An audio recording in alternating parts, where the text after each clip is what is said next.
a couple things I'm going to throw out today in the effort to have people have the experience that they are not alone. And the first one is that I'm hearing more and more from folks about this, whether it's from themselves or their kids, having this experience of an increased anxiety and sort of diminished desire to kind of go outside, out of the bubble and do things. There's lots of folks who are experiencing that, including myself. And not so much fear about going out and doing things, but definitely this experience of things being different than I guess, I don't even know, different, I guess is the best way to put it, because it's not like different than they used to be, because everything is different than it used to be, but this sort of maybe call it some kind of disorientation. And my belief is that it's a result of everything that's happened, and that it's a response to what we are all not have been through, but what we are all going through. I know that regardless of politically where you stand, um, everybody's in a strange place right now, and so I want to just talk about that as something that we are experiencing together as a community. And I want to talk about it in the context of trauma, mostly because, not to freak you out, but because my approach to trauma is different. I don't actually know anybody that approaches trauma the way I do. Other people do, and if, as I say what I say, people know that other folks are doing this, that's great. I'd love to be in touch with them. But I don't think about trauma is this horrible thing that happens to some people that they need to somehow get past or get over or reintegrate, blah, blah, blah. I think, and this is, I'll tell you something, this is because of conversations I've had with people who've been through many, many different things, and also people from all over the world. And so my understanding of what trauma is that it's more an exposure to what's possible. And I mean that, what I mean by that is that we have a heightened, not a heightened, but we're educated about what's possible in the world and what's possible in reality. And regardless of how you experienced recently what's happened in this country, in the United States, we have been educated about what's possible. And these are things that that can happen again. These are things that can happen. And so in the context of trauma, so we're now aware that our lives can be turned upside down by a virus, that a virus can kill 400,000 people in this country, that it can mutate, turn into other things.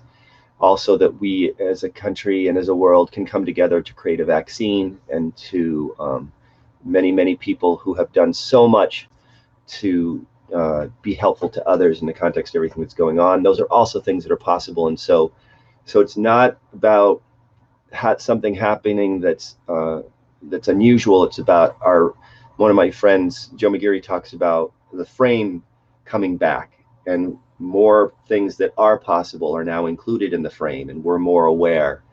And so people who've been through trauma, when I talk to them, I talk about them as folks who have knowledge to share and pass on, not only about what they've experienced, but also about what it's been like for them to now carry this knowledge. And so we all become carriers of knowledge. We are all now carriers of knowledge that is expanded from at least what it was for me a year and a half ago. I know more about what's possible. I know more about what's possible in the world.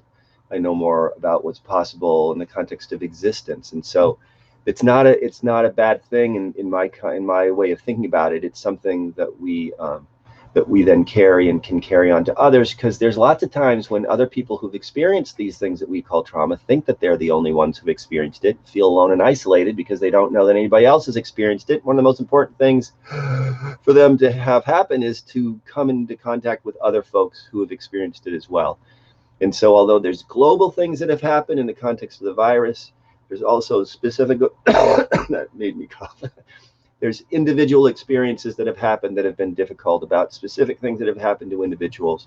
All this knowledge is extremely important, and how we take what is experienced and turn it into a larger vision about what's possible in the world, not only the difficult stuff, but also the amazing stuff. We start to cultivate this larger understanding of what's available and possible in reality. And so then, as somebody who's experienced trauma, which is a group I am included in because of everything, because it is all happening to everyone, we are now, this is more of a sharing thing now. So these questions that I've been throwing out for months now are even more important, because questions like, what does it say about what you stand for that this was traumatizing for you? First of all, what do you mean by trauma? When you talk about being traumatized by what's happened, I'm curious about what you mean by that.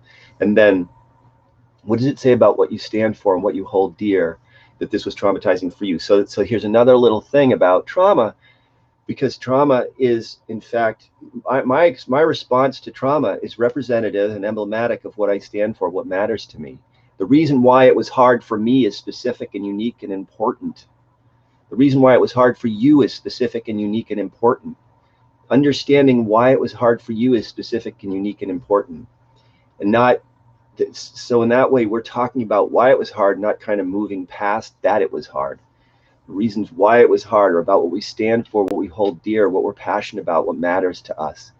That's where that in that territory of talking about those things, then we start to think about what we've been through and why it's been hard for us from a context of what matters to us, what we stand for. It transforms what trauma is about, and it makes it an opportunity for us to disclose and discuss, describe, and connect around those things that we stand for and those things that matter to us, that have been highlighted and made that much more tangible because of what we've been through.